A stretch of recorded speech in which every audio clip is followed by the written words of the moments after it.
Hey everybody, it's Misty and Dr. Foresman. I am coming to you from the courtyard outside the Renaissance Hotel here in Austin. I'm actually down here doing an event today and popped out here because I'm so excited that we're doing this Ask Me Anything with Dr. Foresman. You guys have had so many questions for him. And I've got a list a mile long here. I was just telling Gary that we needed a 3-hour Facebook Live, which probably isn't very realistic for today. So we're going to get as far as we can. Okay. But I will keep an eye on comments if you guys are commenting, and see what your questions are. No promises on more questions, but if things kind of connect together and I can link them together, I certainly will. So thanks for joining us, Dr. Foresman. It's very happy to be here. I actually just watched our interview this morning, and I am going to be more laser than I was before. So we're going to do this. Okay. We're going to do this. Well, we have. Go ahead. Yeah. Well, you definitely wouldn't describe what I did as laser before. So I'm going to try to stay focused, everybody. Well, we've got so many questions. And one of the things that's been coming up a lot in the group is questions around hormone therapy and menopause. Right. And I figured you were the perfect guy to talk to us through all of that, because this ties into a whole lot of the diseases we experience as women. It ties into our thyroid. All of this stuff just really occurs for me as right in your strike zone. So we're going to hit it. We're going to go. Okay. All right. I'm ready. First question. I have elevated prolactin. My endocrinologist is just waiting for it to get to the level of needing medication. She really doesn't have any other answers. The level is not too bad where medication is needed, which I wouldn't take anyway, but she doesn't have any answers to get it to a normal level either. For many years, I took a ton of painkillers, both over the counter and prescription, for frequent migraines. I also had parasites for many, many years. And when I was in college, I was a Diet Coke addict. I'm sure all of this has damaged my liver pretty badly. I don't do any of that anymore, but I still have low ferritin and low vitamin D. Even though I supplement, so I'm sure I have some absorption issues. I've been strict AIP for 4 years, take digestive enzymes and probiotics, and I'm pretty sure my gut health has healed. I eat very clean and have most of my life. I don't understand the low iron. So it looks like there's two questions. Yeah. My life has been under constant unrestrained stress. What can I do to improve absorption? So let's start with the first one. Let's start with the question about elevated prolactin. So and this is common. Endocrinologist is saying it's not bad enough to do surgery yet, and she's saying, well, what can I do to fix this issue so that it doesn't get to the point where I need surgery? Wow. Okay. Diving into the deep end of the pool. Yeah, that's a little bit more of a complicated question. So, assuming, of course, that there are no medicines going into her body, antidepressants, antipsychotics, any of the medicines in that family that cause high prolactin, that's the first thing, that there's no medicinal cause for the high prolactin. You have to assume that. Number two, you actually have to do an MRI of the pituitary and make sure that there's no evidence of what they call a difference between a micro, meaning a smaller adenoma, versus a macro adenoma. So it really comes down to looking for, because the primary cause for high prolactin is a microadenoma of the pituitary. Okay, so that gets into a little bit more complexity. But if the prolactin, the main issue with higher prolactin is its effect on ovulatory cycles, lactation. So the question goes into, is she currently lactating? And of course not while she's trying to breastfeed, of course. And so in terms of that, just elevated prolactin, and assuming none of those other things are present, then it's probably a pituitary microadenoma. And for the most part, is there anything she can do to change that? No, it's going to be monitor and taking care of her health in general. Okay. And is that a tumor, what you just described? A pituitary microadenoma. Sorry. Okay. Is just first of all, yes, it's a tumor, but not a cancer. Okay. So most people jump from tumor to cancer. So it's not a cancer. It's an overgrowth of the cells that produce prolactin. Okay. And it can get large enough where it does need surgery, and because it crowds out the other cells in the pituitary, affecting the other pituitary hormones. Okay. So, but if it's such a low level of prolactin and there's no other clear cause for it, then you really actually have, it's most likely due to a microadenoma. And if at this point it's not producing enough to cause any of the symptoms or problems that we're talking about, then really it's just about taking care of her health and monitoring the prolactin. There's no set way, any herbs or any other forms of protocols that I'm aware of. I mean, and so that actually cut down on, can decrease the size of a pituitary microadenoma that's called a prolactinoma, which is the one that kind of secretes prolactin. Mm-hmm. Okay. And so yeah, I know that's not great advice, but the important thing to understand, as long as she's had an MRI, there's no clear enlargement. There might be a small area that seems like a microadenoma. As long as it's not, the prolactin isn't increasing, and this isn't increasing in size, then it's something that's small and won't be hopefully bother her in her lifetime. And it's just a matter of taking care of her health in general. Okay. Alrighty. The next question is, took a ton of painkillers over the counter for migraines. She's done all these things to heal her gut. She doesn't understand why her iron levels are low. She does say that she's got a really stressful life. So what can she do to improve absorption? How old is our lady? Do we know how old she is? Or she's having period. So, I mean, iron deficiency in women is one of the most common things that you deal with because of pregnancies and periods. And so, so it's a really common thing. And this is a simple equation: how much blood is going out, which means how heavy and how frequent the periods are, and how much iron is going in. And so, so it's very common for it even to be very difficult to treat, like she's describing. And so the first part is how well are her periods regulated, and that's so that's one side of the equation. Is there very, very heavy periods, and until we take care of those, and that's again a whole new set of questions there. Okay, so but assuming so for the time being, we're going to assuming her periods are fairly normal in regularity, the 28 days and 3 or 4 days of bleeding, the usual stuff, or she's menopausal, and so there's no clear reason for excess blood loss. Then that comes into absorption, and that starts. The best place for dietary iron comes from red meat. Okay, and so red meat is your best dietary source, and or cooking with iron skillets. Spinach is wonderful; it just doesn't have bioavailable iron. Neither does oysters or blackstrap molasses or all the other things that people say that has iron. And so, is she getting enough iron dietarily? If that's still not enough, then she needs an iron supplement, which is, again, for menstruating women, a very, very common thing. And so make sure she's getting something like an iron bisglycinate. Iron bisglycinate just is a very bioavailable form of iron with fewer side effects and gets absorbed better. So many times when a woman just switches the source, the type of iron that she's taking, she absorbs it better.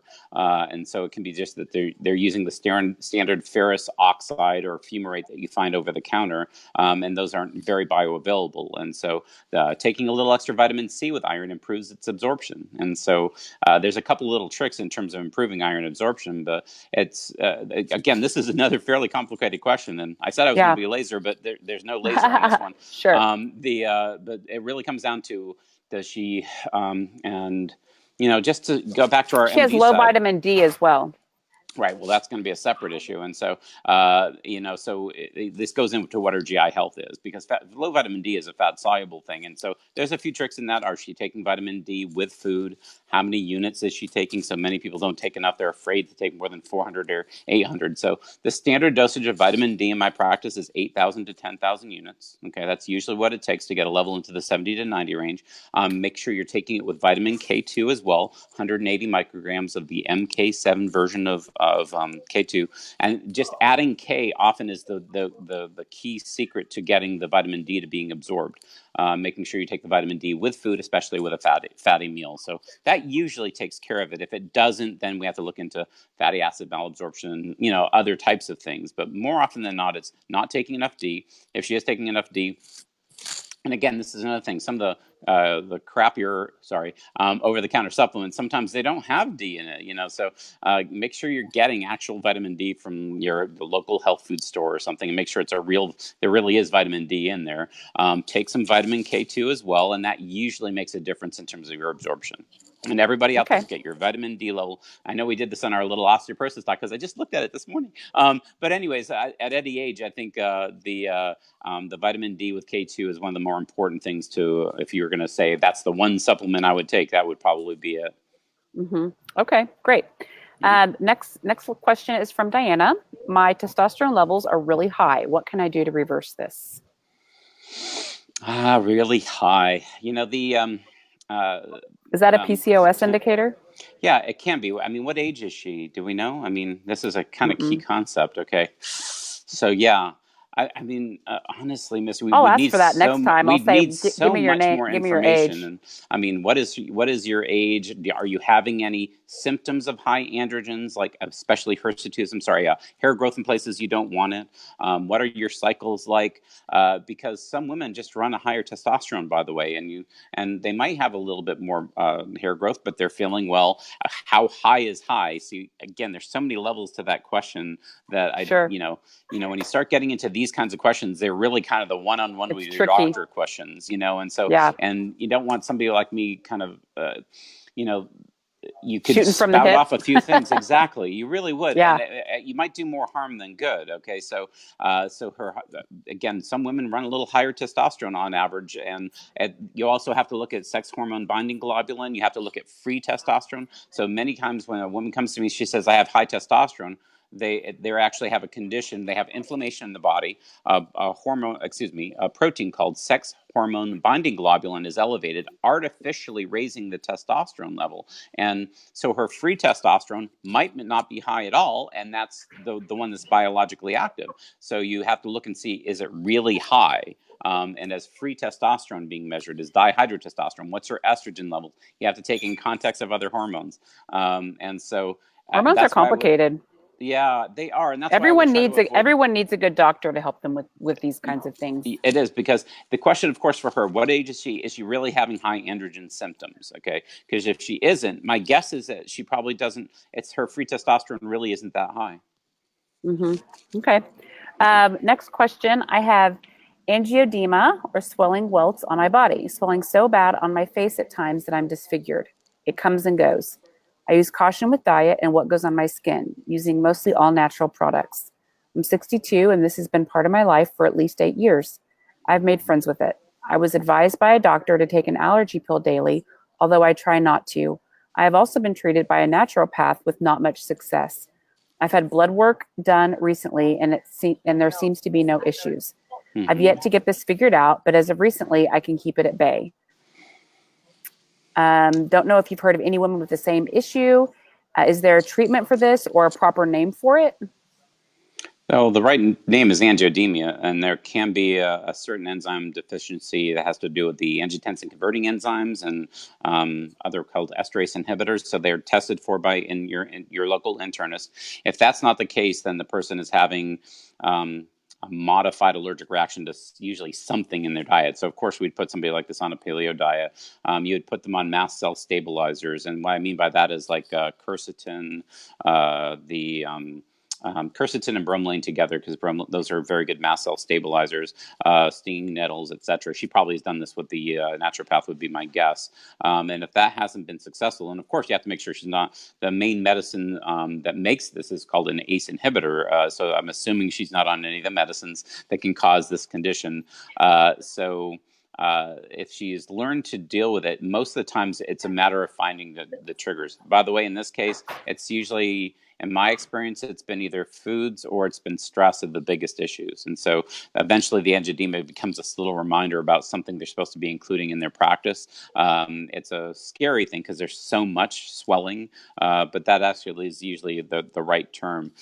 Oh, and again, these are a little different questions than I was expecting for you today, but because these are very specific for people questions, so Yeah. meaning that you'd have to review her entire medical evaluation, make sure, see what actually has been done. What is her white count? What are her platelets? I mean, there's so many other questions I would have, but I'm assuming that her hematologist and her naturopath have kind of covered both of those realms. But the key mast cell stabilizer that I've found to work really is a combination of quercetin and bromelain together, and that usually helps anyways, and that helps decrease the intensity of the reactions.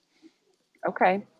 Menopauses, that's great. Menopause and hot flashes. Okay, I have this. We're just going to say that there's 10 questions about this, and I'm consolidating it all into one, because lots of women are dealing with hot flashes now, and there's a couple contexts for this, Dr. Foresman, so I want you to maybe touch on a couple here.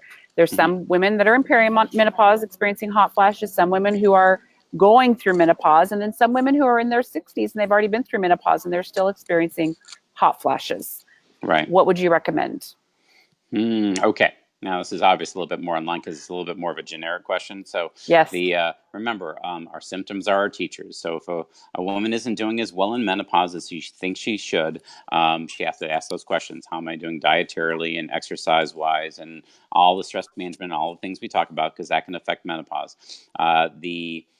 My generic statement to start off with, if a woman is doing well in menopause and she just has an occasional hot flush, just leave her be. It's not a disease state. And so there's no reason you have to treat every single woman. That's always been the mistake in the past, which was you were supposed to give every single woman hormones, okay? And now the mistake of the current day is you should never, ever give any woman any hormones, which of course is every bit as wrong as the first assertion. And so a woman has symptoms. And so the first step I usually like to, I discuss with a woman is endocrinology is very difficult. However, the idea is you go into menopause, you're losing, if there's essentially 4 legs to the chair that kind of keeps you up in endocrine-wise. There's pancreatic function, thyroid, adrenal, and ovaries. And now, obviously, the ovaries, their function, they're not going away completely. They're actually decreasing from as we talk about, from warp speed down to impulse power. So the ovary function is going to decrease. If the woman's other endocrines are doing well, she tends, on average, to do better with menopause. Okay, and what that means is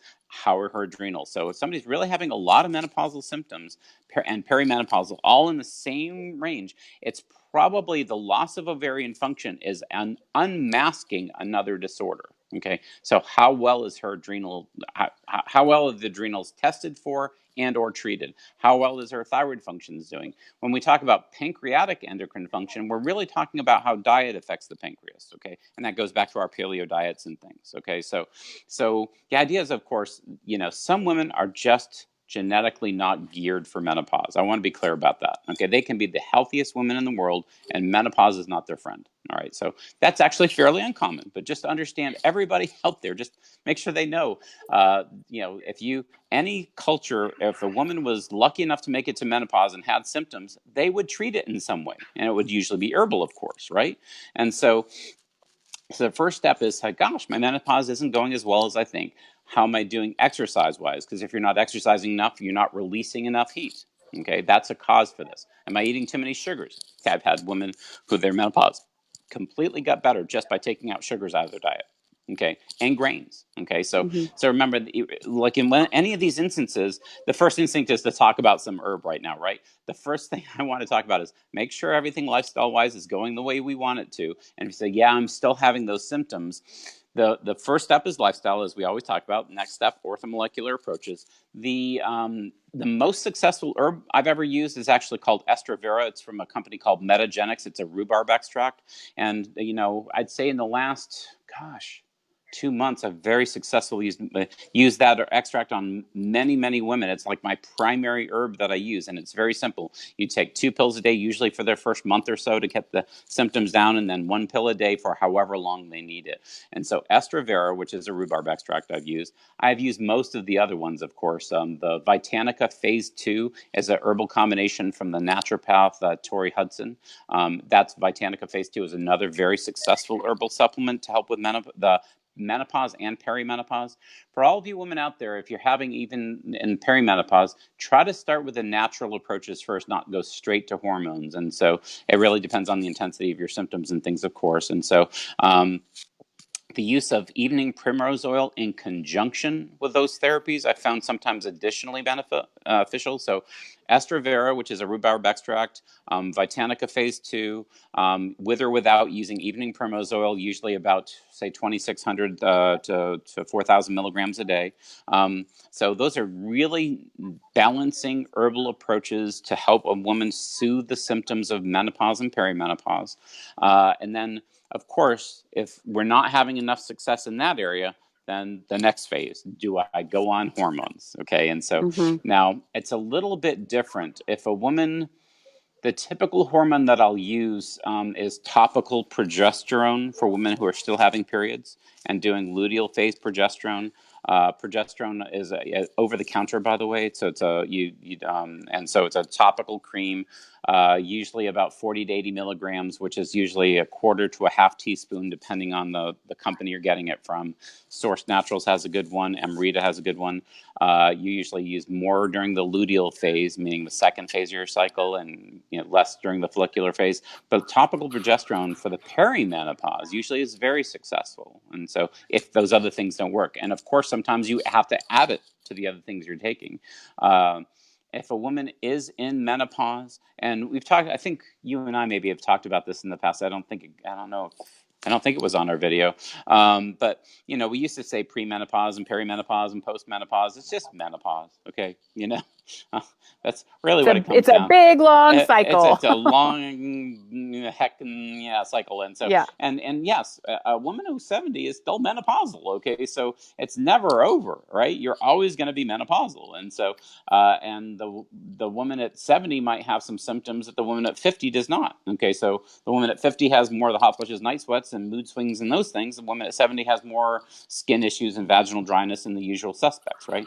And so be clear. So again, just I think it was yesterday, I had a lady who was on hormones for the last several years, and she goes, well, I think my breasts were getting a little tender, and I just felt like stopping my hormones. And I'm talking about bioidentical estrogens and progesterone, which is the next step. And I said, how do you feel since then? And she goes, my breasts feel better, but my hot sweats are back. So I said, well, pick your poison.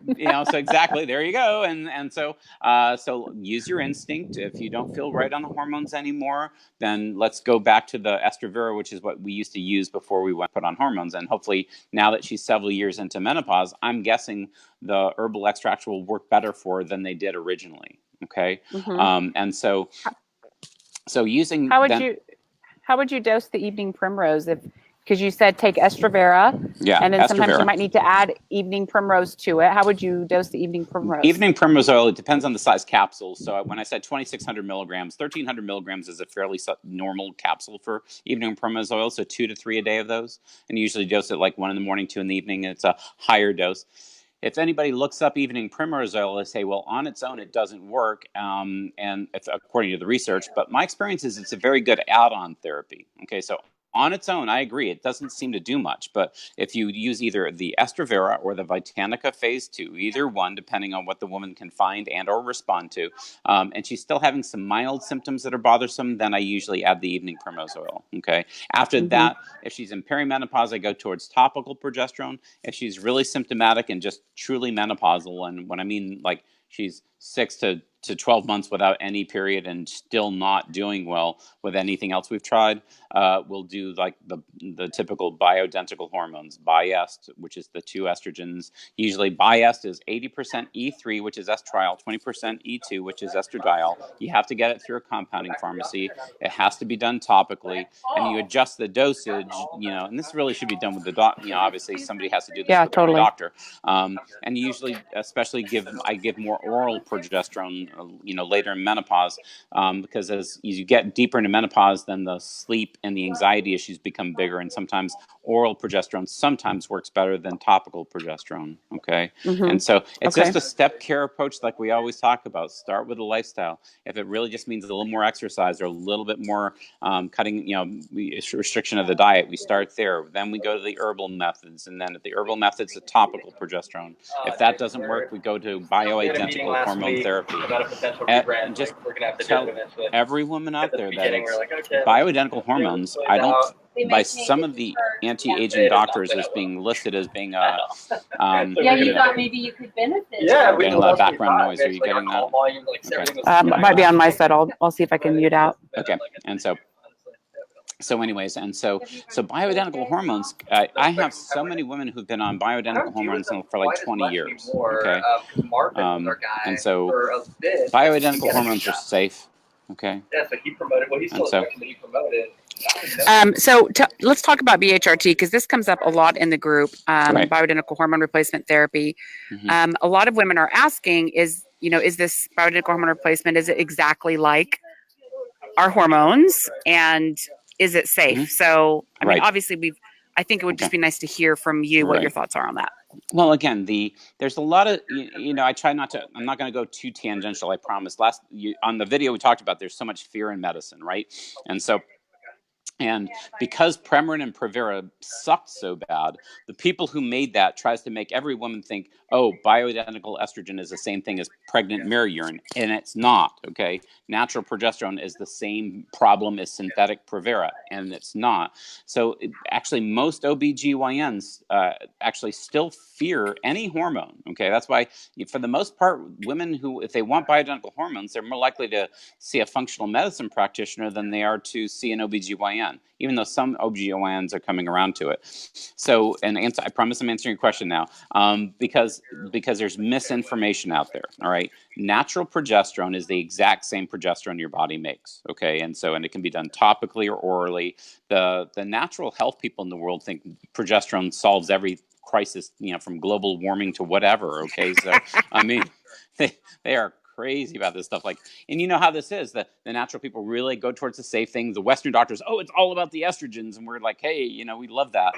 My example to every woman is the estrogens are more like the gas pedal and the progesterones are more like the brakes. So yeah, progesterone's more safe, but hey, the gas pedal's more fun. And it can get you into more trouble too. Not that I've ever had that problem, but so estrogens, the kind of estrogens we use, it's really interesting.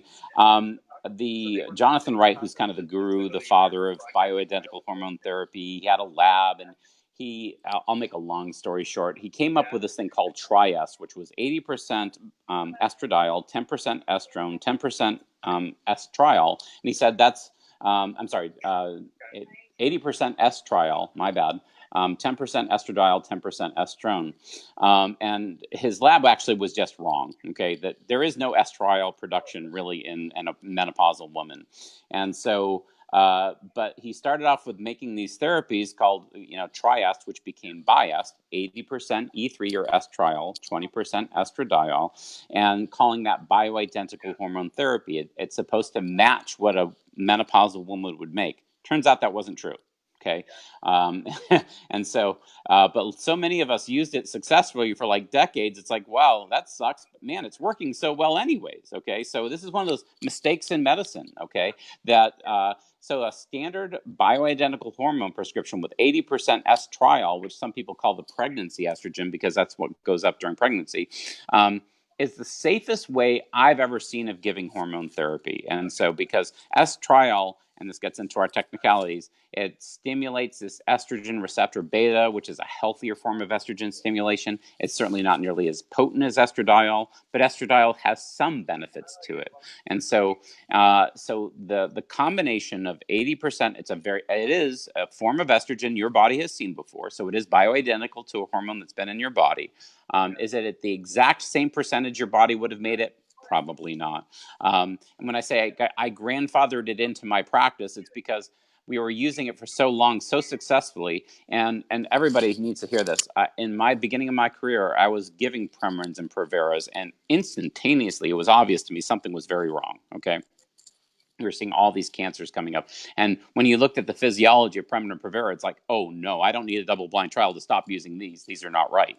And so my experience with and this is why people have to be careful, which is I've been using for a couple of decades now with the bioidentical hormones, and I'm unequivocally sure of one thing. The women who do the bioidentical hormones have a lower rate of breast cancer than the women who don't take it.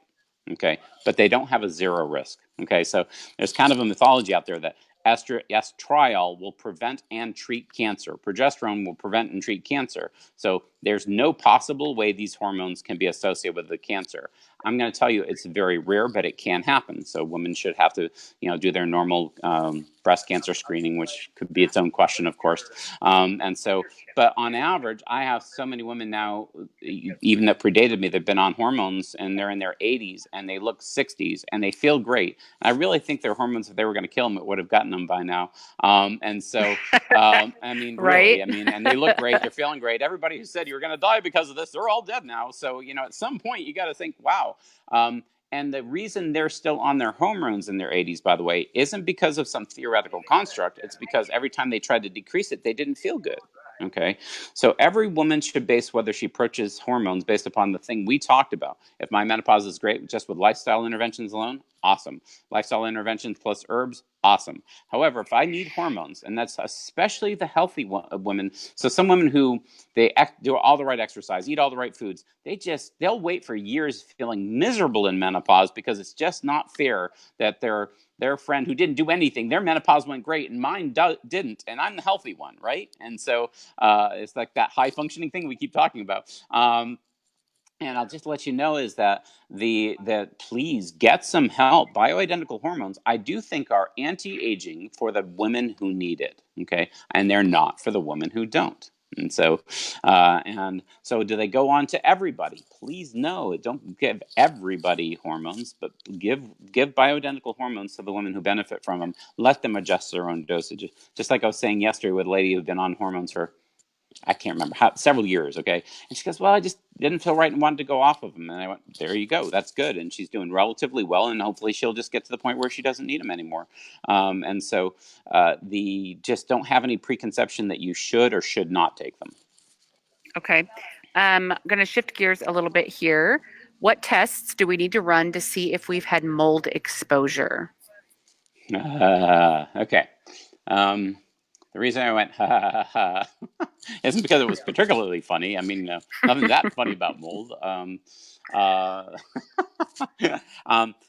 You know how I've talked to you how doctors, we go to these conferences and we go through these phases. I don't know if you remember me talking to you about that. Mm-hmm. And you always want to try these new things. So and it was funny when I was looking through my computer this morning. I went through this whole biotoxin illness, and that's the mold sensitivity program from Dr. Shoemaker, who's in, I think, in Maryland, and he has his minions. And I'm going to make a relatively long story short, which is I went through doing the testing and having mold exposures in the home tested, and doing all the standard tests. When I say all the standard tests, there's complement fragments and transforming growth factor betas and all these other tests that you're supposed to do.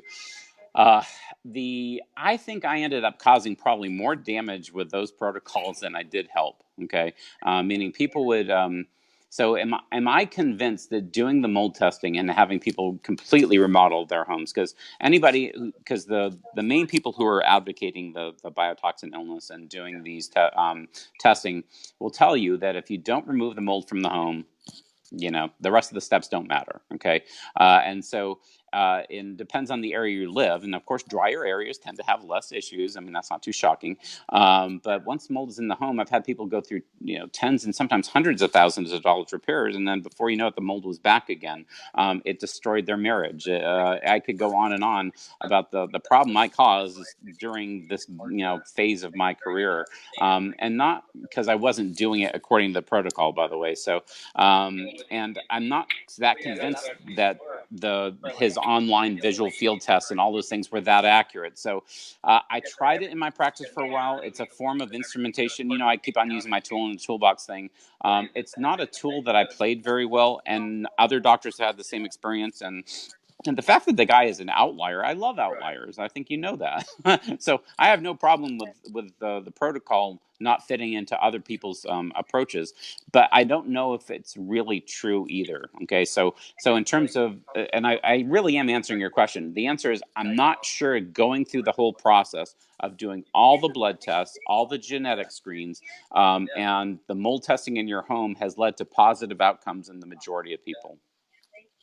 So I don't advocate going down that pathway. I mean, I'm not saying you shouldn't take care of your home and deal with mold damage and things like that. So yes, I mean, if you have obvious mold damage in your home, you should take care of it. But the biotoxin illness, and when I say I could be wrong, Misty, I mean, I'm just telling you that the in your clinical experience, experience, I caused probably more harm than I did good by doing that program.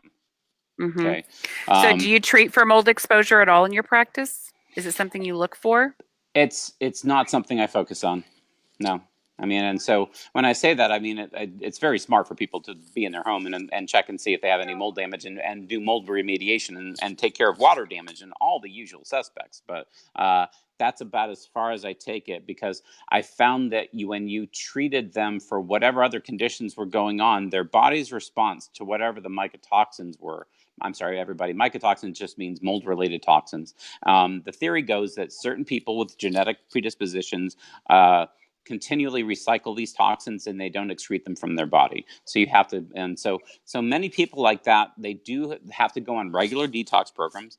You probably know this. I tell everybody you should do some form of detox on a seasonal basis. So something on the order of 3 times a year. I know there's 4 seasons, but you get the idea. And regular detoxification, far infrared saunas, all those things. It's a fairly toxic world out there. And mold toxins I haven't found to be as big an issue. We talked a little bit about heavy metal exposures and testing for those other things, oxidative stress markers, inflammation markers. When you correct those in people, their body's ability to detoxify improves. And so I do feel that you do a lot without specifically measuring the tests that we used to measure even a few years ago. It's just that you went down this protocol of using very specific forms of cholestyramine and some other substances that I didn't find to be useful. They were exacerbating people's problems more than anything else I tried. So I want to add some context to what you're saying that I hope people in the community will relate to, because we had Michelle Norris, who's one of the co-founders of Paleo Effects, on the summit, and she talked about her experience with mold exposure. They moved into a home that had mold, and when Michelle started treating her mold, or when she realized she had the mold exposure, obviously you want to get out of the environment that's triggering you, but Correct. She didn't get well by getting out of the environment that was triggering her. She actually had to go after the deeper stressors. And The 2 biggest ones she went after are Epstein-Barr virus and heavy metals. So I just want to mention that, because this comes up a lot in many, many talks that I've had with doctors and practitioners who specialize in this stuff. Like the underlying stressors are making it so that your body can't detoxify. And so removing the underlying stressors 9 times out of 10 helps your body to do its job, and some of these other things don't become as much of an issue, which is what it seems that you're saying here, Dr. Foresman. And this year, you're actually just saying better exactly what I'm trying to say, okay, which is that, yes, you have to remediate mold exposures, yes, okay, so in the home and get out of there, but I agree, in terms of helping some people recover, it's usually dealing with everything else, whether it's Epstein-Barr, heavy metals, pro-inflammatory molecules, high insulin resistance, all those other things helps with their body's natural detoxification processes. That does more for healing than the protocols that people than are all the going other, on. yeah, Okay. exactly. And so all right. we're really spot on agreeing about that. I agree. Okay. Next question. How do I get rid of fibroids naturally without surgery? That goes back to the first, our first video, which is fibroids are a sign of an imbalance in the body. Okay, and every now and then they get so big where you do need to do fibroid surgery. Sorry, that means myomectomy. And because they're so painful or they cause such dysfunctional bleeding. So the first step I'm going to tell everybody is sometimes you're so far along in the process, so that you're having so many symptoms and you have such a large fibroid, to get rid of the acute symptoms is critical, okay? And that can be a myomectomy. There's ways of ablating these things. There's a variety of ways of dealing with these things without doing complete hysterectomies anymore. And so the first step is, how far along is the woman in her symptoms? And so, but if you get women early enough in their fibroids, and again, this goes into the endocrine balancing. Okay, it's a lot more complicated than estrogen and progesterone. So a lot of the naturopathic world wants to make this entirely about estrogen dominance and lack of progesterone. However, detoxification, the things that we've been talking about, doing things to help with estrogen metabolism, the diindol methanes and the indol 3 carbinols and the calcium deglucarates, those are kind of natural estrogen lowers, along with doing some progesterone. Testing everything that we test on so dealing with insulin resistance, dealing with inflammation, and you can get fibroids to shrink. Now, once they get to be large enough, sometimes they're already kind of on their own they're on their own pathway. They have their own consciousness. Yeah, they do. Okay, and so don't try to tell anybody that it's easy. Okay, so because large fibroids are tough. Okay, and so but so most of the natural therapies that we do in terms of balancing estrogens with progesterones and dealing with the underlying imbalances can make profound differences if it isn't gone too far. But progesterone cream especially is one of the most helpful thing that I've ever used in helping with fibroids if they aren't gone too far. Okay. Here's another question. I've been on hormone replacement therapy for 10 years. I'm now 63. My doc is suggesting I reduce or go off of hormone therapy because I've had a very small amount of daily vaginal bleeding for the past year. I have 2 uterine fibroids, which doc thinks is the cause of the bleeding. Doc says going off HRT should stop the bleeding, but when I've tried reducing the HRT, I get hot flashes and don't sleep well. Any suggestions for herbs or supplements that will help reduce hot flashes and help me sleep? I can't get off the HRT. If I can't get off, the doctor is telling her that the alternative is hysterectomy, which she really doesn't want. Right. Well, again, doctors, we like to chance to cut is a chance to cure. And so if the uterus ain't there and it's not going to bleed anymore, can't get more obvious than that. I'm not advocating that, so you know that, okay? I shouldn't joke like that.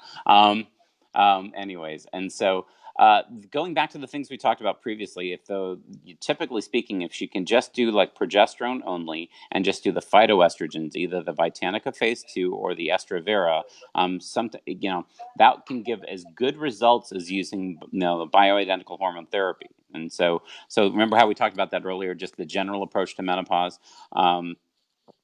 This kind of goes to what her symptoms are.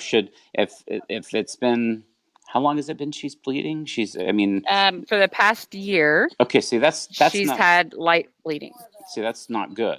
So, that's a sign of an imbalance, of course, right? So some women, when you're just really into menopause and you put them on even the good bioidentical hormone therapies and you're not trying to cycle it like some programs do, you'll have some intermittent spotting over the first year, okay? And so, but if it's like almost daily bleeding, then there's something else going on and they have to have an ultrasound and look at the endometrial stripe, and there's things to be looked for that I'm sure and her doctor thinks the uterine fibroids are what's causing it. The main issue. And so the thing is you tend to go towards progesterone primarily, and you can go higher and higher progesterone. So, the naturopathic world, they go like, give them 300 milligrams of oral and another 200 milligrams of topical, because progesterone is the safest thing in the entire world. And progesterone is very safe, by the way.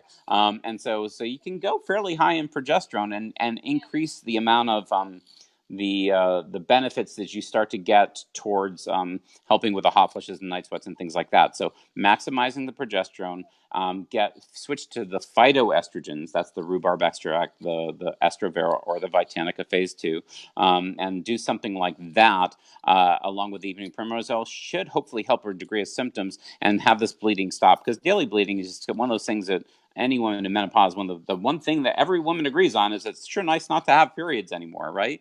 And so regular bleeding is obviously a sign of an imbalance, and of course it could be related to the fibroids. I'm not disagreeing with that, but that's the whole idea: is try to use some of the herbal things we talked about to get the phytoestrogenic effect, maximize the progesterone, and that should do the most you can to shrink the fibroids, like we were talking about earlier, and help her with her symptoms, at least bring them down into tolerable. And then, of course, as we always talk about, looking for any and all forms of imbalances in the body to make sure that's why she's having, if there's any other problems, and that goes into the extensive set of labs from cholesterol to blood sugars to inflammation, the MTHFR genes, et cetera, to make sure she's as healthy as she can be. Okay, so why don't you give us your thoughts on BioT? Because there's lots of women that are talking about it in the group. And for those of you that don't know, BioT is a name brand, basically, but it refers to inserting pellets in your hips on a quarterly basis of testosterone or estrogen. I actually have been on BioT for the last year. I'm evaluating whether I personally should stay on BioT because my hormones are getting a lot better. And I don't really like the idea of being committed for a quarter to something when we're trying to, figure it out. But that's just my own N=1. In general, what are your thoughts about the BioT? Is it something you use in your practice? Is there a certain kind of hormone replacement therapy that you prefer? I mean, you don't even have thoughts on it. Right. I mean, I have never used BioT in my own practice. I know of it, of course. Okay. But the reason I haven't kind of goes back to what we were talking about. In general, most women, if you help them be as healthy as they can, they need minimal help during their menopausal period. The ones that don't respond to that respond to the herbal and orthomolecular approaches. And if that doesn't work, then the bioidentical hormones I use, I prefer having more flexibility in the dosing. You don't have to get. Some women are so sensitive to their hormones, they even fluctuate it based upon the moon cycles and things like that, and they come up with this stuff on their own. As much as I encourage them to try, but I say listen to your own body. So a typical prescription of the bioidentical hormones. And by the way, ladies, this doesn't You're dropping off the screen, by the way, just visually. There we okay. go. You're back. That could be better. The disembodied head thing really works for me. It is Halloween after all, and so it's awesome. Yeah. Sorry. And so So when you start off with a hormone prescription, so let's say you've committed, I want to try hormones. The first hormone we start off is with progesterone. Like I said, in menopause, I tend to use it orally at night to help with sleep, anxiety, some of the other types of things. If I'm using progesterone alone and that takes care of everything, awesome. Okay. However, if a woman has a lot of the brain fog and all the other symptoms that can come with menopause, the estrogens are a little bit more wowy, and they're a fun hormone. They can give you a lot of really good effects. So I use a typical biased prescription is 2.5 milligrams per like a click or two of the cream, and they do it like once or twice a day based upon their symptoms. And so biased with progesterone is a starting prescription for me. And don't feel I'm not blowing off testosterone. We're getting to it. So for many women, they feel really balanced with their estrogen and progesterone. There is a dogma that every single woman who does bioidentical has to do testosterone. That's not my experience. I find that if a woman still has her symptoms aren't taken care of, and testosterone can play as many roles in a woman as it does in a man. It's not just sex, okay? But if a woman has a lot of issues with lack of energy, response to exercise, motivation, and of course the standard ones, orgasmic ability, sex drive, the usual suspects, right? Testosterone, I usually have them play with on their own. So we'll start with an oral progesterone, give them a topical bi-est, okay, the two estrogens together. Start with those two usually, okay? And then if they still feel they need additional help, we'll give them a separate prescription for testosterone and let them play with that. If they're more interested in systemic effects, we just have them rotate the sites between the upper inner arms and the upper thighs. If they're interested more on just directly helping with sexual experience, putting it directly on the clitoris is very effective, okay? And so some women do both. And so it's just a matter of playing with it. Testosterone, there's no, you have to go to a compounding pharmacy. There's no really good prescriptions for a woman to help with sexual dysfunction with age, right? And the Viagras don't work, et cetera, et cetera. And so sometimes with women in menopause, that's one of their biggest things. Now, be clear, I can have women in my practice, actually, they can have zero testosterone and have the greatest sex life of their lives. What do you do about that? Nothing. They're having a great sex life and everything else is fine. They don't have to go on testosterone because of a blood, saliva, or any other test. Oh, that brings me to another point. I have not found that doing all the saliva testing, all the Dutch urine testing, all those other things really helped me a whole lot. It's like, what are the symptoms? What are the hormones? Try them empirically, because you cannot measure hormone receptor sensitivity based on a blood test. So how well a woman responds to testosterone is really going to be based on how she feels, more so than what her blood level is or her saliva level is. And so I do those if I'm curious, but I don't do them all the time, because every woman in menopause has lower hormones than she did in premenopause. So that's a given. And so you use bioidentical versions of the hormones. And so and you match some physiology. So 2 to 4 milligrams of testosterone for most women, I'm talking about per day, is in the biological range. Okay, and so if you start going higher and higher, I mean, there are doctors who give whopping doses of testosterone to women, and they'll get a physiological effect, but I wouldn't do it long term. That's why it's called bioidentical, hormone replacement therapy.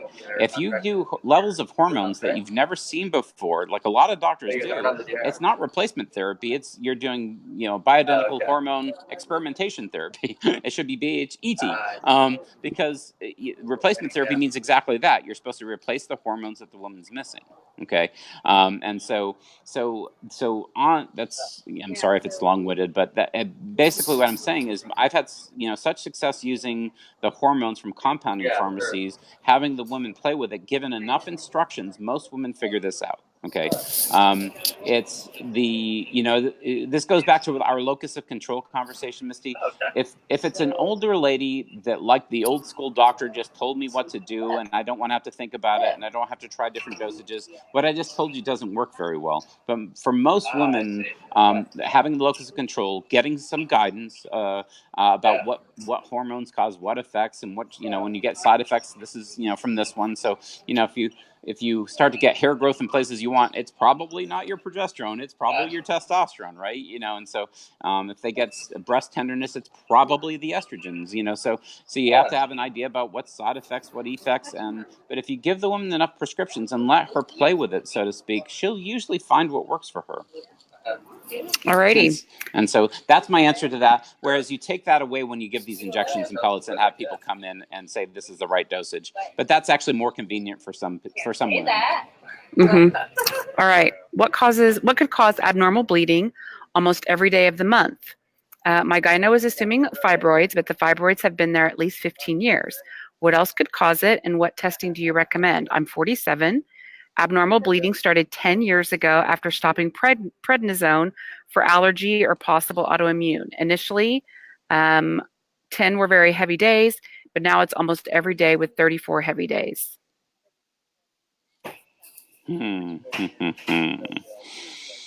That's so a she's lot. Yeah, she's asking where should she be looking? What should she be looking into? I would imagine she's going to go back to this doctor. Yeah, I mean that goes into when you have that kind of, the worst bleeding I've ever seen is in hyperthyroidism, by the way. That's too high of a thyroid. And I'm sure, so when I say doing a full endocrine evaluation, nothing like that is normal. Okay. And since she, relates it to prednisone, then you go back to the adrenal dysfunction. That's what's causing this problem? Is it thyroid dysfunction? So our panel of things, I mean, with somebody with that bad a degree of symptoms, you would do the salivary profile for her adrenal function with the DHEA and cortisols. You would do every thyroid function, the T4s, T3s, free T4, free T4, free T3, reverse T3, TSH, the thyroid antibodies, and then you would do, I'm trying to remember. Usually, you start with doing luteal phase, the hormone testing, looking for the progesterone to estrogens to the testosterone ratios, and see where that's at. Something should be picked up in there, and then, of course, she has to have an ultrasound to see what's going on in there, and I'm sure she has. But that's this continual shedding of the endometrium, meaning she never really cycles. What you tend to do in a instance like that, which I would be shocked if the OBGYN hasn't done, is you just give a high dose of progesterone for about 5 days, stop the bleeding, then she gets a shed. I'm sorry, when you stop the high dose progesterone, then that should resynchronize the endometrium. And so what's happened in this case is she got out of balance, and different parts of the endometrium are shedding at different time. It's not the uniform shedding of the endometrium that's supposed to occur during the period. And so you did a high dose progesterone to kind of rebuild the endometrial lining, keep it at a high dosage, and then you stop it, and then hopefully you get a uniform shed, and then the woman goes back to her normal cycles. And so I'd be shocked if somebody hasn't tried that on her already, though, because that's like standard stuff. And so, but let's say that has been done and it didn't work, okay, and the ultrasound says there's nothing other than the same size fibroid or something else like that, then you would look for the other endocrines as much as anything else, the thyroids and the adrenals especially. That's what you'd be concerned about. And of course, you'd measure the ovarian hormones too. That goes into when we talk about using, you would measure like Mullerian inhibiting hormone to see what her ovarian reserve is. She just right on the edge of menopause, I found that's a little bit more useful than just LHs and FSHs, but you can use those too. But the Mullerian inhibiting hormone gives you a little bit better idea of how close to menopause she really is. So there's quite a few things to check. But yeah, there's an old saying too: familiarity breeds contempt. Sometimes you just think, well, I just have this bleeding every day. You shouldn't ever get there. That's just not normal. Yeah. Okay. Can progesterone increase fibroid growth? You never say never, but it's supposed to, it does not. I think I can remember one lady in my practice who swears that it did. Okay, and so be practical. You can never say never. So, but on average, progesterone does not do that. It's, if anything, it's estrogen and inflammation, detoxification. Well, the need for detoxification. Excuse me. On average, the answer is no. But again, I do remember one woman who swore that her fibroids didn't grow until somebody tried progesterone on her. And don't dare you give me progesterone. Okay. It's like, don't worry. And so I'll listen to you, but not on average. Okay. What do you think about eating meat versus being on a detox protocol for hormone imbalance and acidosis created through eating meat? There's detoxification, and then there's your regular diet. Okay, so and most of the times when I do my detox, I usually do about a 10-day to 2-week detox, and I'm basically paleo vegan during that time. Okay, so just minimizing the work of eating. Okay, and during that time, of course, I'm doing other things: exercise, hydration, far infrared saunas, etc., a variety of different things. Okay, colonics sometimes, and so I'm combining techniques while I'm doing my detoxes. So there's a way we eat to detox, and especially for toxic people, that's why they feel so good. So the reason I think so many the vegans still try to stay out there, even though they feel miserable sometimes, is they felt so good at first because they were detoxifying. And the detox diet was great for the short term, but sucks for the long term. Okay, and that's the difference. So when somebody eats the right kinds of meats, the organics and the grass feds and things like that, if anything, when people do paleo versus vegan, I find their bicarbs better. They're more alkaline than they ever were. Okay, so the acidosis comes from processed foods, not just from meat. And so, it's eating dead food, eating canned anything. And if it was canned Spam or canned green beans, I don't think either one are very good for you. Okay. Right. Okay. And so processed foods is what give you the acidosis. So I think the mistake there is that there's detox diets that are very good, decrease the work of eating by taking out the meats and dairies while you're detoxing, juice a lot, lots of vegetables, those types of things. Doing regular detox is just kind of good to check in on your body. Okay. But for the long term, I know you know this about me, Misty, in terms of the paleo diet, which is, eating a whole variety of different forms of meats is usually the best way to go. As much as I tell people to eat the rainbow when it comes to eating fruits and vegetables, I tell them to eat the rainbow. It's not about just eating salmon or just eating red meat or just eating whatever. And if they do that and they listen to their body, they'll be the most alkaline they've been. Okay. Next question. Does hepatitis A have long-lasting effects on the body? On average, no. That's the acute, for everybody, hepatitis A is the acute infectious hepatitis you get through food exposure. It's fecal oral transmission. I think you can figure out what that means. So it's from contaminated things. You get acutely ill, but you don't have a long-term effect from that. Hep B and Hep C are the ones that have the long-term effects. Okay. I mean, if somebody gets really, really sick, sometimes they don't recover. You know that, Missy, right? So they can get really, really sick from Hep A, and let's say they never recover, but that's because of adrenal dysfunctions from other things that needed to be dealt with, and it's just not recovering because of a severe illness. Okay. Diana says, what do you do if you've had a hysterectomy and you continue to have cramps? Most likely, the origin is scar tissue, or could it be something else? My background is 9 cesareans, 1 ectopic. I won't go into all the specifics, but 16 pregnancies in all, many losses, 13 surgeries in all. So she's had a hysterectomy. She's continued to have cramps. She's wondering if the origin is scar tissue or something else. And she's had lots of surgeries. It's adhesive disease, almost certainly, and that's very difficult to treat. So the most important thing is make sure her GI tract is as healthy as it possibly can be, that she does all of her own body work, that she has somebody, this was where the Rolfers will, they really can work on people like this, and sometimes that is a very difficult thing to go through. But make sure her body work has been handled, that she's chiropractically dealt with, her myofascial release has been done, of the things that you can reach. But a lot of these things can do some of the psoas releases and things that make a big difference in women who've had such a traumatic pelvic history, if you will. And so, but yes, it's almost certainly due to adhesive disease. This kind of goes into as well the somato-emotional work. So many people are carrying pain in their body, and so you get into the craniosacrals and the somato-emotional release work. And in cases of women who are carrying pelvic pain, I sometimes find energy work does more than anything. And so, so craniosacral therapy. So and I don't do this very often, but in this instance, sometimes there is some residual pain body from the losses she's had. There's a lot of depth to why she might have some pain. And the body does store pain to some degree. So helping with getting that, and that's where the craniosacral therapies and somato-emotional release work comes in. Okay, and so that's another area to look into if you can't just get standard, chiropractic massage, those kinds of work. You have to look a little bit deeper in that area, and of course, take care of the GI tract. Would this be a good use case for systemic enzymes?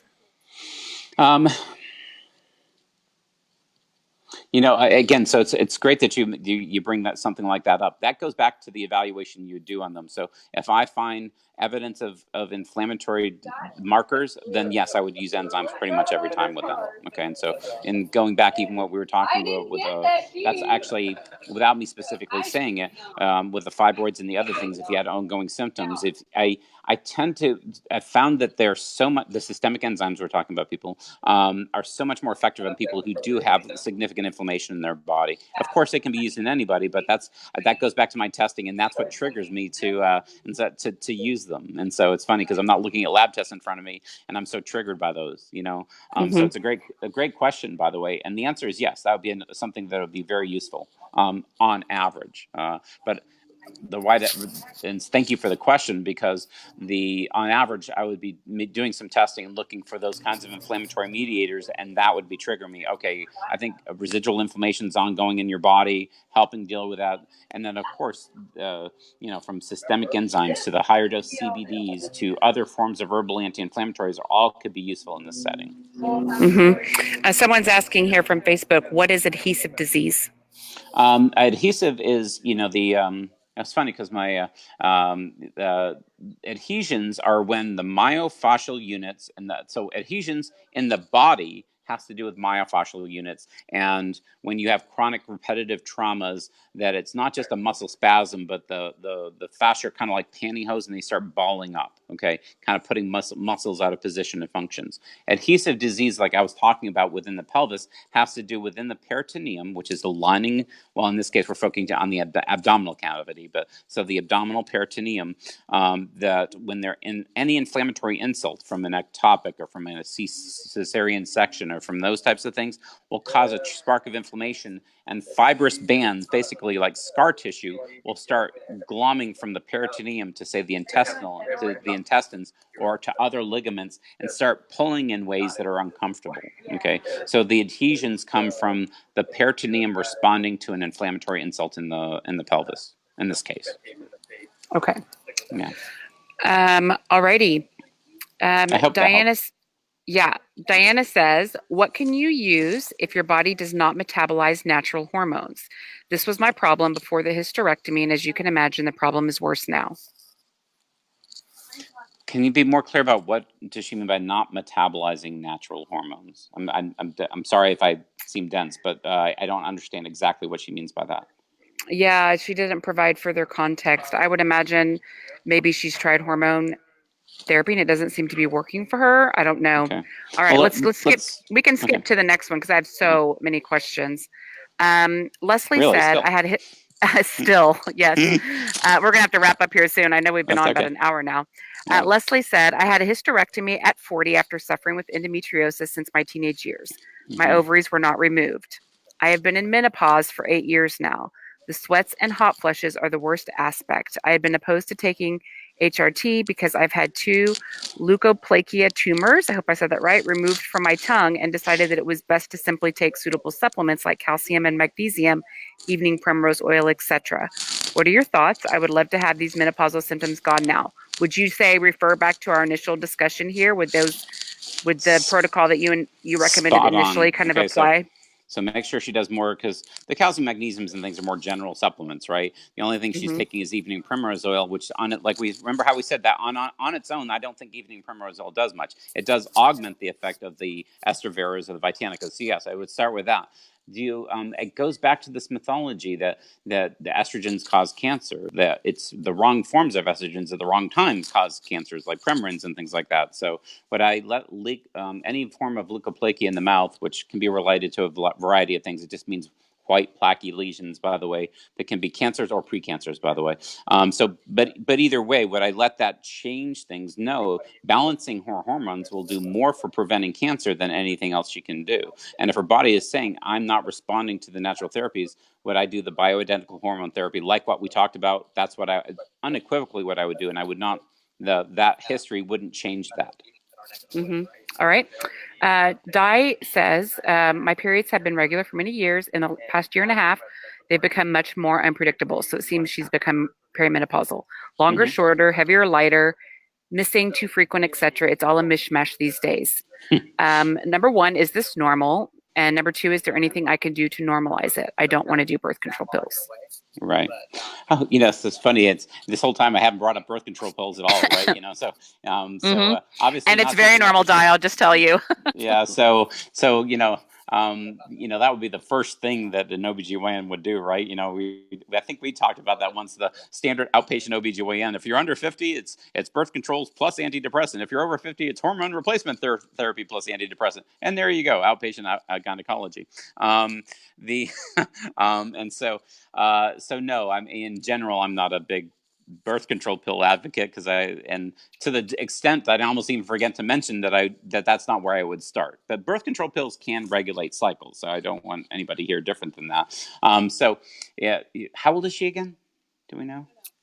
She doesn't say. It's first of all, it's normal. So is this normal? And the answer is yes. I mean, every woman is different. So of course I have women in my practice who go, you know what, just 1 month I just didn't have a period and I feel great, and I haven't had a period for a few years now, and they have no other symptoms, and you tell them, please don't tell any of your friends this, they'll hate you. That's their experience of menopause. So the reason I bring that up is, of course, not every woman experiences the degree of symptom she's having, okay?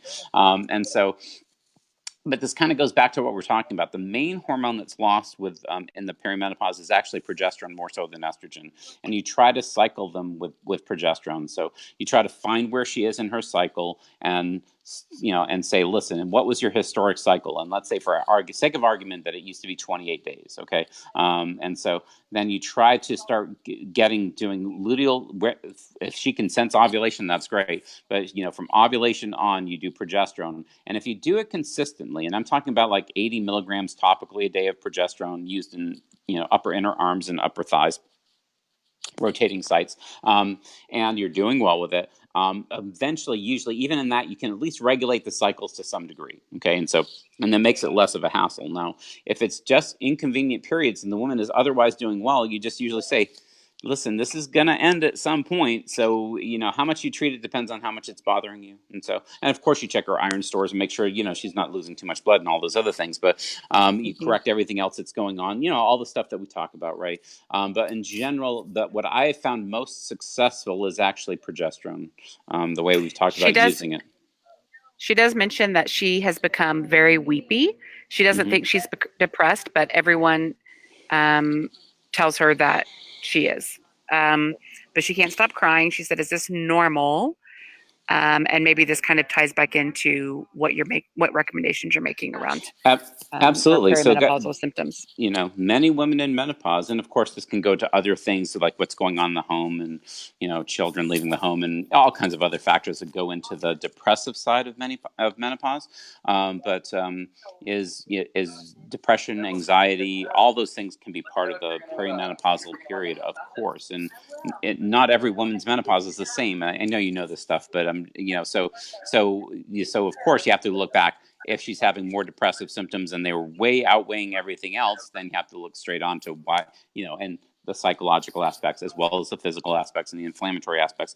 But are there, absolutely, I have some women who just go on hormones and it's like the light turned on and all the things that everybody was calling depression was just her hormonal imbalances. And so yes, that would be as important a symptom to me. So some women will have more depression and more mood swings and no hot flushes or night sweats, and the other woman has all the hot flushes and night sweats, and that's the only symptom. And so that goes into, yes, you would do the same forms of hormonal therapies for that severe of a symptoms. If somebody's saying, I think you're really depressed, and she's getting that feedback. So yes, it would increase me down the pathway of starting with my natural things, but more rapidly going towards doing hormone therapy. And very, very briefly for everybody, my experience for most women is, it's there's genes involved in this and all kinds of other factors, but some women, absolutely perfect during menopause, nothing that you need to do. If you had an average woman, and I hate to say it like that, but if there was an average patient, on average, they would go on in the perimenopausal period some form of herbal therapy, maybe a year or two of hormones, maybe longer, okay, and then on towards herbal therapies and away from doing anything. Of course, there's some women who do hormones for the rest of your life. There's some women who never do hormones at all. But if you had an average woman about what they would experience, I find that, especially because women today, you guys are staying so active. You're in the workforce. You have high pressure in your life. You're doing so many other things. And you have to remember, your hormonal complexity is what gives you so much strength versus guys, by the way. I mean, so that hormonal complexity is something you're losing. And I actually compare it to like having it be your shield of armor, and it's your multitasking abilities, etc.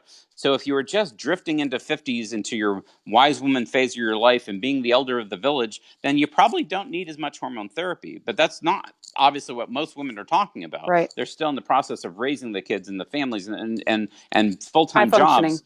High functioning. Yeah, exactly. So the high functioning woman, and gosh, you guys do better with hormones. Okay, I'm sorry, but that adding back some of the things for that hormonal complexity is part of the strength you've been running on. So when you go into menopause, you're not weaker. I'm not saying that. You're just, the hormonal complexity was part of the things you were running on, and you're still trying to run as hard without the hormones. And I promise you, it's just not as easy for you guys. And so, that's why I find for today's women, doing bioidentical hormone therapy, I'd say every year, I think I go a little bit more towards, there's more women on hormones than I used to use, okay, because of the scenario I just talked to you about. And so trying to be so high functioning and adding back some hormones that give you the complexity that runs that neocortex of you guys, that multitasking abilities, it can be so profoundly beneficial to you. And so that's why here's a question that will tie right into what you're saying. I'm seriously considering bioidentical hormone therapy. Does your body shut down producing hormones when you're on hormone therapy? Is it a struggle when it's time to stop? Okay. Great question, because you get that one. Remember how we also talked the same thing about melatonin, right? If there was one anti-aging medicine, I usually tell anti-aging hormone. I promise I'll get back to ovaries. Melatonin, but your body's already stopping production of melatonin, even though melatonin comes from the pineal gland, by the way. So melatonin with age, after the age of 50, I think everybody, male or female, should be on some melatonin because of all the profound benefits of melatonin. Same concept. You're heading into around 50, you're gonna stop producing these hormones anyways. So the last thing you ever have to be concerned about is that these hormones will shut down production of something you're stopping making. Okay, so no, it doesn't make any difference.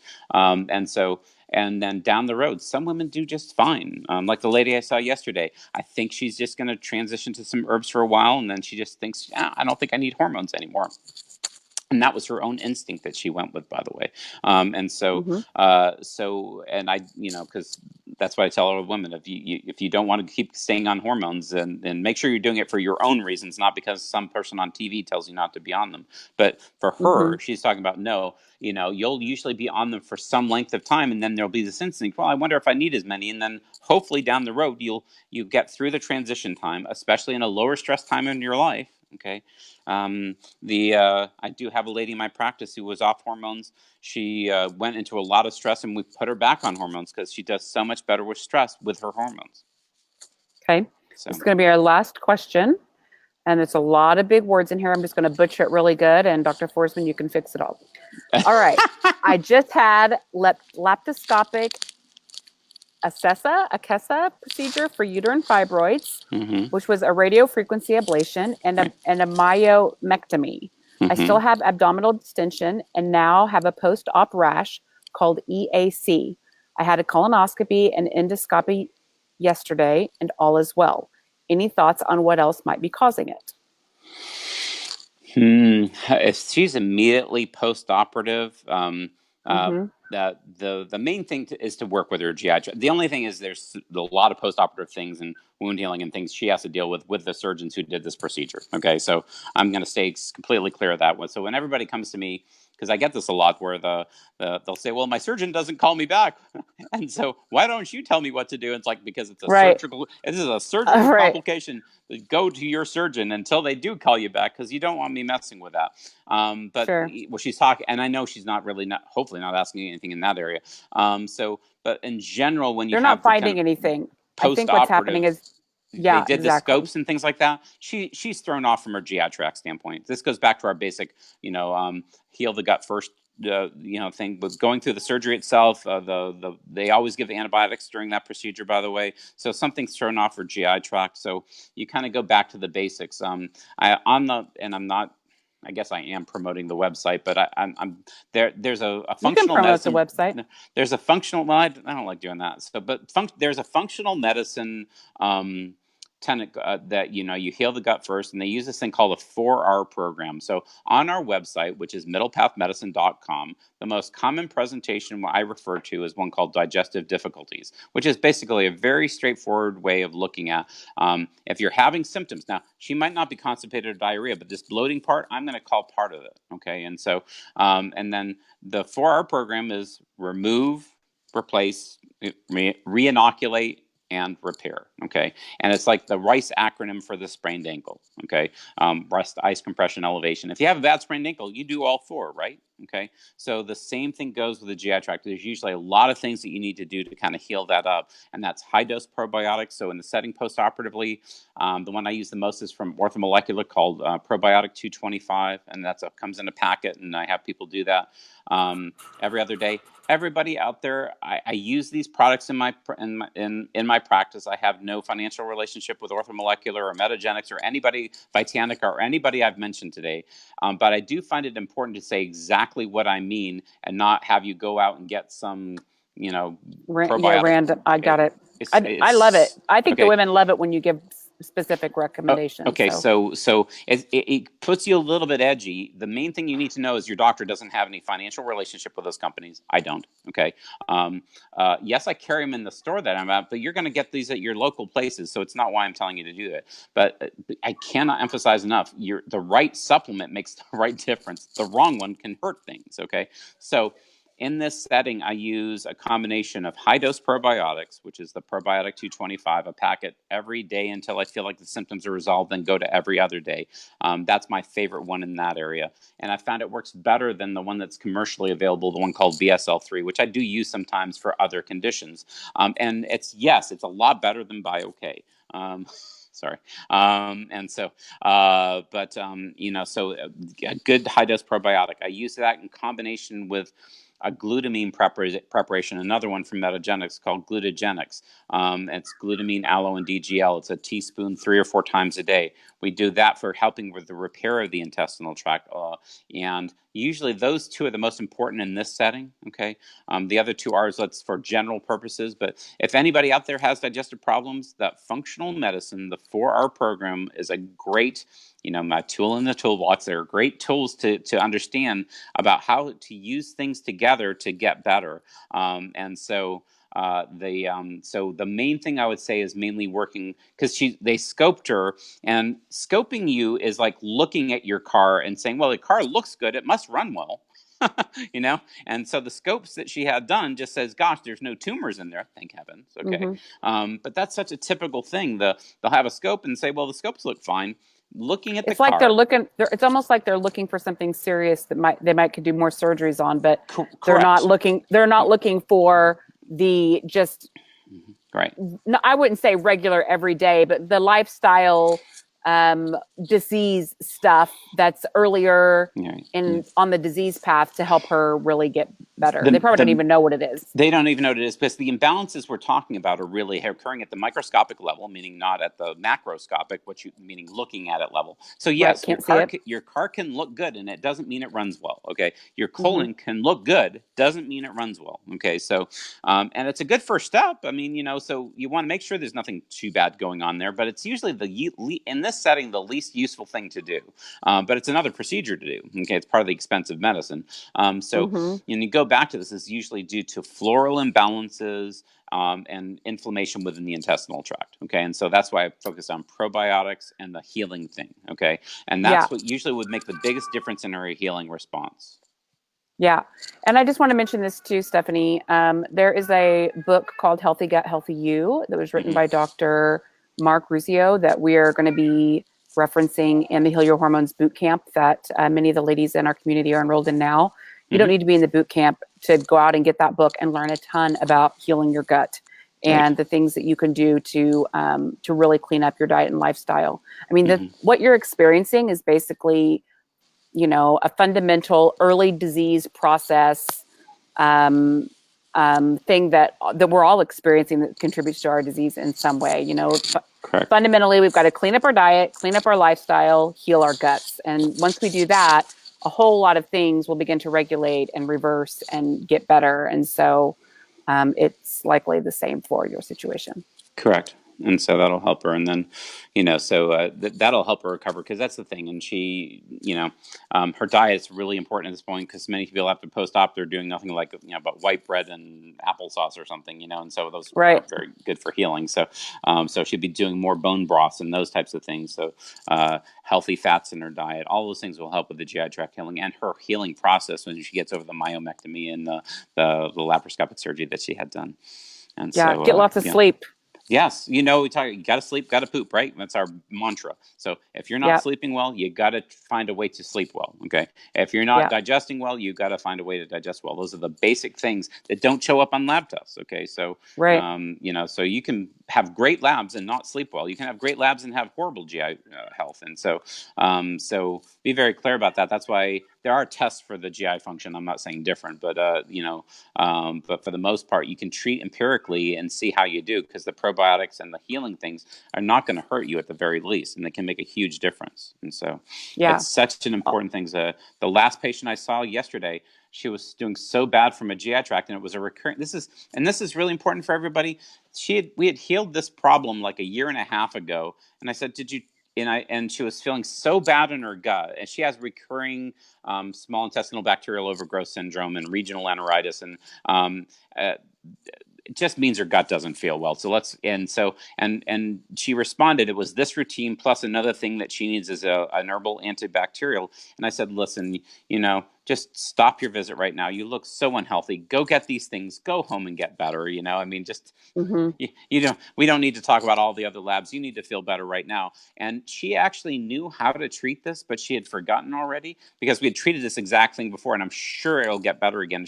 Because this pattern will recur in a person under stress, especially, which was probably what happened here. And so people who have these recurring, it's once you're prone to sprained ankles, you get more. Once you get these recurring enteritises, you tend to get more. So learn how to heal yourself, and you don't need any doctors. And so it's such an important thing.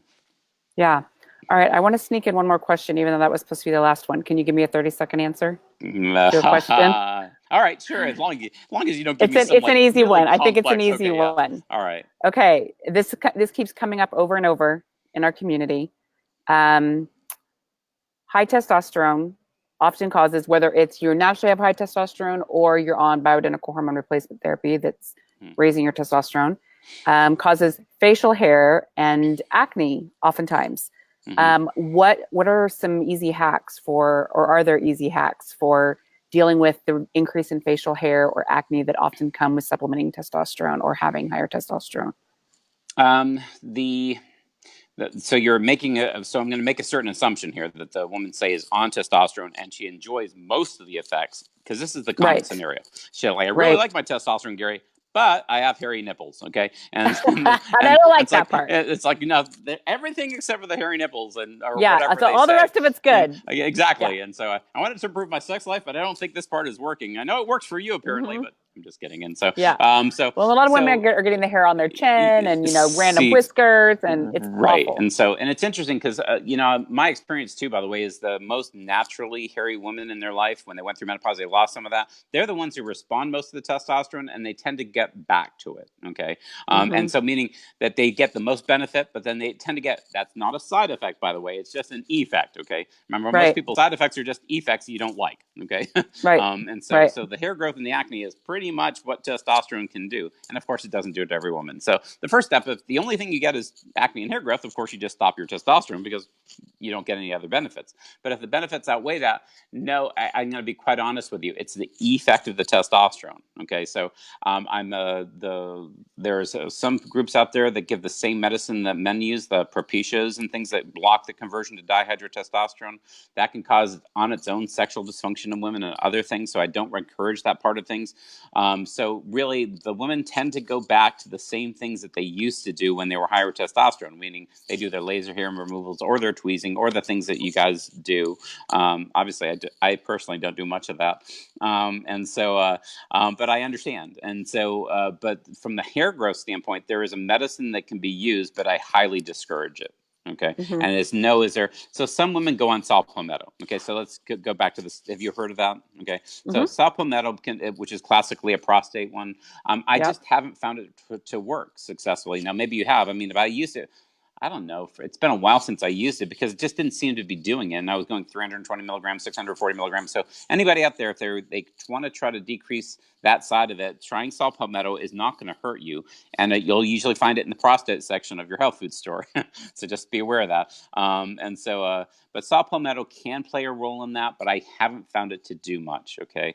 The acne part of it is actually even worse. Okay. So because there's a medicine that you can use to decrease that, but I don't like that one either. And so, the nice thing is sometimes getting women to do self-care. And so so seriously, within the last month or so, I'd say I've seen, it's not a bunch, but at least 2 or 3 women, I just have to go back and get a facial, every month. And if they get their regular facials, they don't, and what a beautiful practice of self-care to go back to doing, right? And they don't want to take the time, high functioning again. But getting you guys to take the time and do the facials and do the laser hair removals just because you have so much benefit from your testosterone. But the saw palmetto I haven't found to work, and nor do any of the other things that you probably run across, from maca to other things that are used supposed to decrease that effect. I just haven't found to be very effective. And so I love the biohacking thing, but in this one, the main thing that works is cutting back the testosterone. And that's the other thing, is to find a balance. So most women, I actually find that they can cut back their testosterone a level, get the same benefits. Especially if they're just doing it sexually, if they want to do just putting it on the clitoris, that decreases some of the absorption and decreases some of the systemic side effects. Okay, and that can help with, if that's their primary goal, helping their sex life. Sorry, so that makes a difference. But no, I didn't find saw palmetto made much of a difference. That's actually a great hack. So if you're using testosterone to help sexually, clitoral application could be one way of doing that. Or of decreasing facial hair. This is something I swear someone posts in our group at least once a week. But what about the whiskers that are growing on my face, or the extra hair on my body? And even women that maybe don't have high testosterone, it just seems to be a consequence of the menopause process and just getting older. It is. And, it's like what happened to me. I mean, I was a relatively hairy guy, but now I would look like Cousin Ed if I didn't try to shave in these certain areas. Because, I have more and more hairs. And the same thing happens to women, too. I'm sorry, as they get older. Is that not to my degree, of course. But hopefully not. Hopefully not. Yeah. And so, you just get hairs everywhere that you didn't used to. And so, yes, that's part of the aging process. Sorry. And so, you